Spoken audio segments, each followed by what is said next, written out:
going to do today is to take you 11 years back and say a few things about how everything started with Bitcoin. And as you may know, the whole idea of Bitcoin started in a mailing list by the creator of Bitcoin, or the creators of Bitcoin, who posted a white paper that described their idea.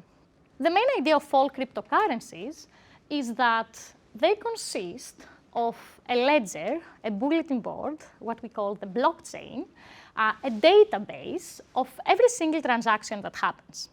So the main revolution of Bitcoin was that they managed to create a system that maintained this ledger in a distributed way. So now this ledger is not maintained by a single authority, but is maintained by a group of people that run a protocol that is called a consensus algorithm.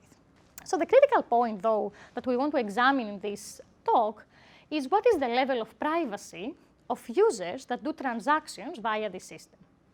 So I'm kind of sitting right here and I'm saying that in this system, in a blockchain, in a cryptocurrency system, this is the format of every single transaction. We see that Alice sends 2 coins to Bob. This is not really true. In these systems, we don't really see the names of the participants, but we see some unique identifiers for every single participant. We see what it's called their address or their public key. So this is really what the Bitcoin blockchain looks like. We see a bunch of public keys doing transactions with each other, and we do see the value of every single transaction.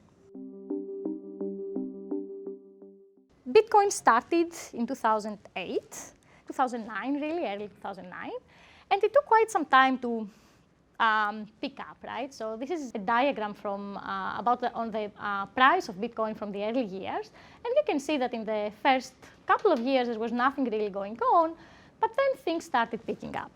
So why did people start using Bitcoin, right? So this is a very valid question of why people were even interested in the whole topic. So if you look at articles back from the years, like I tried to find articles from 2011 or 12 on what was the use of Bitcoin back then, and you're going to see that some of the first studies estimated that a very large amount of Bitcoin transactions were actually transactions that involved illegal activities, like buying drugs, using Bitcoin on the darknet, and using Bitcoin essentially to remain anonymous. And if you now see the dates, we're now in 2013, when people started realizing that Bitcoin is not really anonymous, and if you actually use it, if you actually perform multiple transactions with it, then bad things can happen. So there was a bunch of academic research that actually explored the exact level of privacy on Bitcoin. And in the first part of my talk, I will say a few things about what this research did to de-anonymize or track transactions on Bitcoin. This is a graph from December 2018, so that's pretty recent. And you can see that a few months ago, the total number of Bitcoin addresses that we observe on the Bitcoin blockchain were 460 million, okay? Out of these, 288 million addresses are actually of limited economic value. What does this mean? These are essentially addresses that do not have any coins in there, or they have a very, very minor amount of coins. So these are addresses that we don't really care about. Okay. Out of the rest, 172, as they call them, economic relevant addresses, 147 are identified. So we know exactly to whom they belong. And they belong to exchanges, merchants, gambling systems, or darknet markets. So we know exactly who is behind every single one of these addresses. What is left? What is left is around 25 million addresses that are associated with private wallets holding Bitcoin.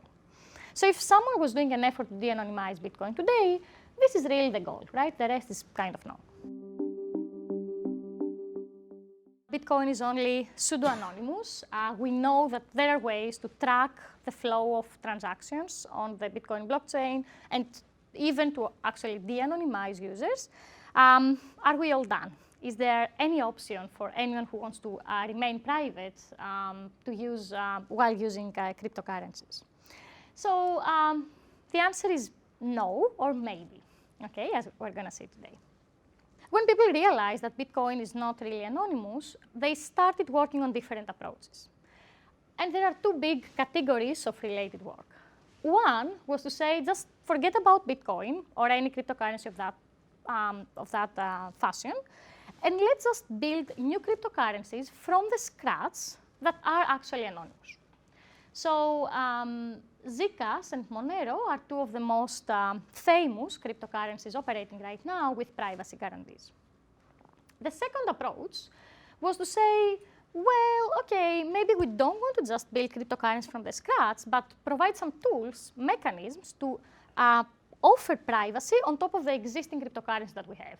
Like create a tool that can provide privacy of a Bitcoin user.